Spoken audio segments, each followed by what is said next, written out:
The WNF 342 jet-powered rotorcraft was developed by Germany during World War II to provide a suitable carrier aircraft for small and medium-sized German surface ships and submarines, used for reconnaissance and other missions. The project began in 1942, and a total of 4 models were designed and built, numbered from V1 to V4, with each model being more advanced than the previous one. By the time of V4, the aircraft had matured and seemed ready for service, but the project was ultimately terminated as the Allied forces approached. V1 was completed and flew in the spring of 1943. Its structure resembled an early helicopter, with a metal tube frame covered with skin, giving it an angular appearance. This design was chosen for its simplicity and because the aerodynamics of the rotorcraft did not require a sleek shape. The aircraft was originally powered by a 60-horsepower engine mounted at the rear of the fuselage, driving an air compressor. A non-adjustable pitch rotor was mounted on top of the aircraft, with compressed air entering the hollow rotor blade and being expelled from the side at the tip, causing the rotor to rotate. The engine also drove a small propeller at the rear of the aircraft, with tail fins similar to a twin tail extending from the rear of the fuselage. The small propeller did not produce forward thrust, but generated airflow to allow the tail fins to function for steering. V1 was damaged in an Allied bombing and was repaired and upgraded to a 90-horsepower engine, becoming V2. However, V2 had its own issues, as the pilot could only adjust the rotor speed for ascent and descent, and the engine consumed a large amount of power.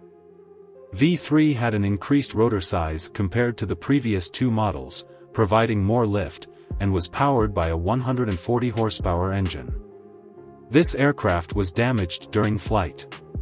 In 1945, the final version, V4, was developed.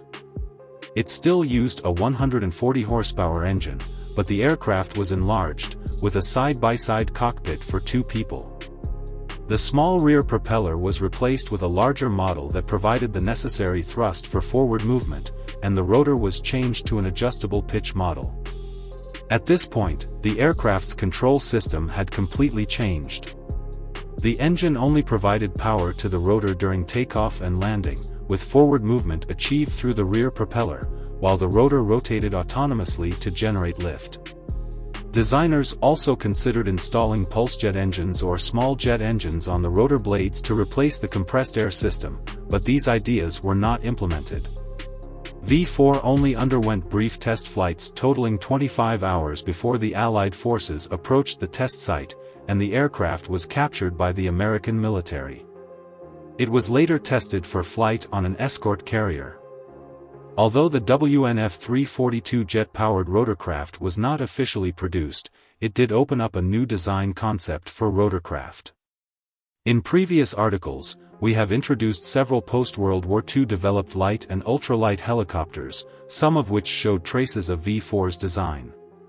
Some of the designers of this aircraft did indeed seek employment in the United States, United Kingdom, and France after the war. The WNF 342 V4 jet-powered rotorcraft had an empty weight of 430 kilograms, a maximum takeoff weight of 640 kilograms, a main rotor diameter of 10 meters, a rotor area of 78.54 square meters, a maximum flight speed of 48 kilometers per hour, and a crew of 2.